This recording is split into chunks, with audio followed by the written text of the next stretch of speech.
Hey guys, let's get more news about Miami Heat, but first, don't forget to subscribe to the channel and leave a like. Heat's Bam Adebayo reveals reason behind resurgence amid three-game win streak. With the Miami Heat winning 3 straight Friday night after beating the Atlanta Hawks, the results have been a far cry from what they were throughout the month. After the Heat went on a 10-game skid throughout this month, the team has turned it around in the past 3 games as star Bam Adebayo spoke about what led to them being in a groove. Tyler Herro led the team with 36 points on an efficient 13 of 17 shooting from the field, while Adebayo finished with 12 points and 10 rebounds to go along with 4 assists and 3 steals. When asked what has led to the 3-game winning streak, Adebayo would have a simple answer, which led to him emphasizing how they didn't let go of the rope. Failure, Adebayo said with a laugh after. But we didn't let go of the rope. We've been preaching that since we've been on that 10-game losing streak. Like I said, you never know what can happen. We didn't let go, now we're streaking. Heat making tremendous progress on offense. With the Heat coming off a win over Jimmy Butler and the Golden State Warriors, Miami shot the lights out in that game, especially from deep where they made 68% of them. While they had a slow 1 of 8 start from that range against Atlanta, they turned it around where when the game ended, the team shot 53.7% from the field and 54.5% from deep. It all comes down to the Heat's process, which head coach Erik Spoelstra has said even since the 10-game losing streak how it's been improving. After the win over the Hawks, Spoelstra said there is tremendous progress with our offense. The process, we started to see it gaining traction 3 or 4 weeks ago, Spoelstra said. Yes, we had to conquer some demons in the fourth quarter. But you take those first 3 quarters, that offense that's the vision of where we want this thing going. It's not going to be all perfect. We're trying to put this thing together in a short period of time, and with some of the injuries and Wiggs being out, we're not making that as an excuse, it's just that's kind of the reality. Some of these things take time, Spoelstra continued. But we're seeing tremendous progress with our offense, and it's not just based on the result of the wins the last 3 games. Our fourth quarter offense was better, tonight, but the process was better the last 2 games, it was better even before that. The Houston game, I saw a better process. There was pain from the loss, but the process was better. And you keep on doing it and doing it consistently, then eventually, hopefully, the karma changes. Heat's Tyler Herro on what isn't acceptable. Despite the improvement from the Heat, it wasn't all sunshine and rainbows on Thursday night as Atlanta started on a 12-2 run, which led to an early timeout from Spoelstra. The Hawks were dictating their own pace with Miami paying the price, but it wasn't until the second quarter that the home team got back into the rhythm and proceeded to play with intention. Herro would say to Clutch Points after the contest that they were just settling into the game, and once the unit started to succeed on defense, it led to the offense coming into form. I mean, just settling into the game, Herro said. Most importantly, getting stops on defense, turning our stops into easy transition buckets, just getting out and running, that's important. Continuing to come out to games faster in what we need to do. 12-2 start isn't acceptable, we can't put ourselves in that hole.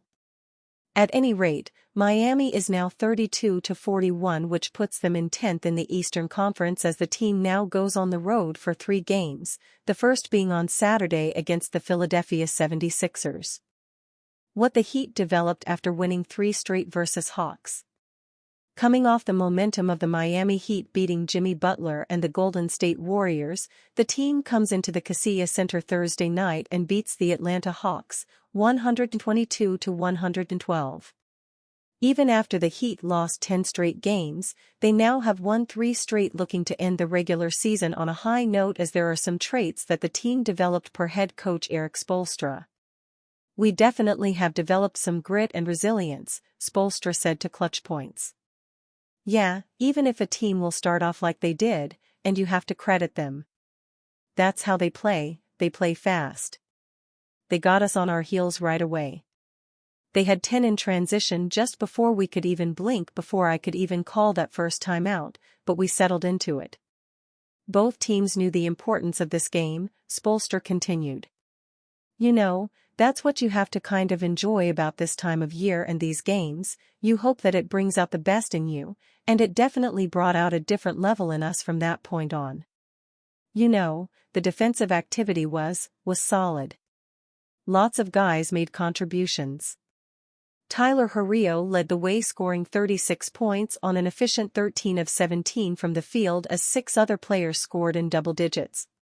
Here are 3 takeaways from Miami's win over Atlanta. Heat makes quick turnaround in the first half against Trae Young. Hawks after an electric performance from the Heat against Jimmy Butler and the Warriors on Tuesday. That energy didn't carry over initially against the Hawks on Thursday night.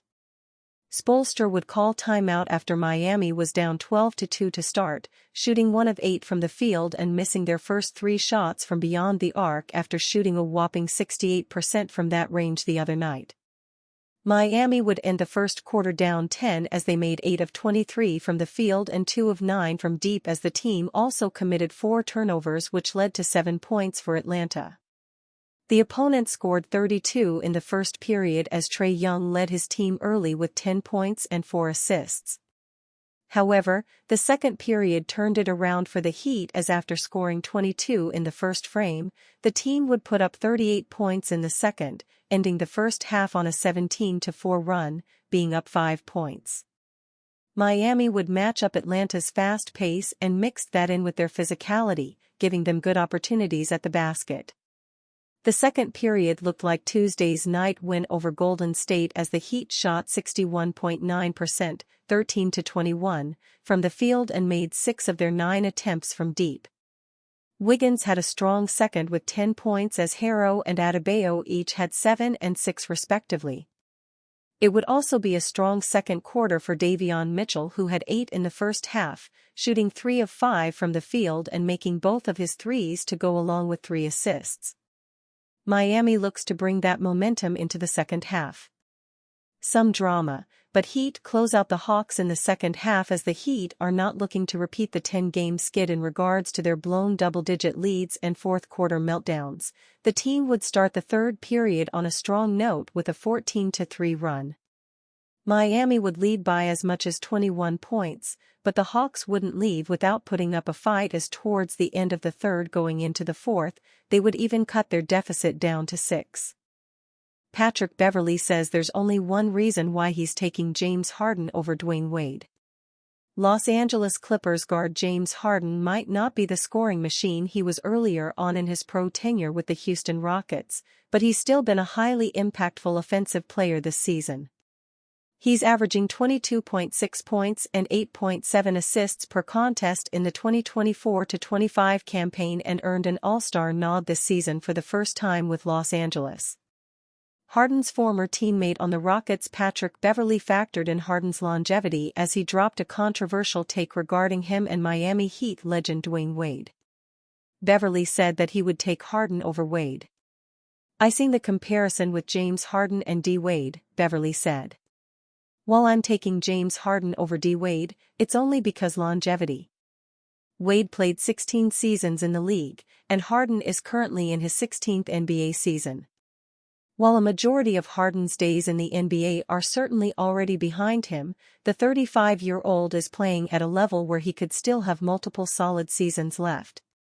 It's worth noting that Harden has 11 All-Star nods to his name in his 16th season, while Wade made 13 All-Star appearances in a pro career that spanned the same number of seasons. But the debate is interesting, especially because Harden has 3 scoring titles and 1 league MVP award. Wade never won a league MVP award, but he did capture a scoring title. One area of their resumes where Wade has the clear edge over Harden is team success. Wade helped the Heat win 3 NBA titles and was one of the team's top players in every one of those title runs. Harden, on the other hand, has yet to win a title in the league and hasn't played in an NBA final since all the way back in 2012, when he was a member of the Oklahoma City Thunder. Ironically, it was Wade's Heat who beat Harden's Thunder in 2012 for the championship. But it's worth noting that Harden has knocked on the door of another NBA Finals appearance since then.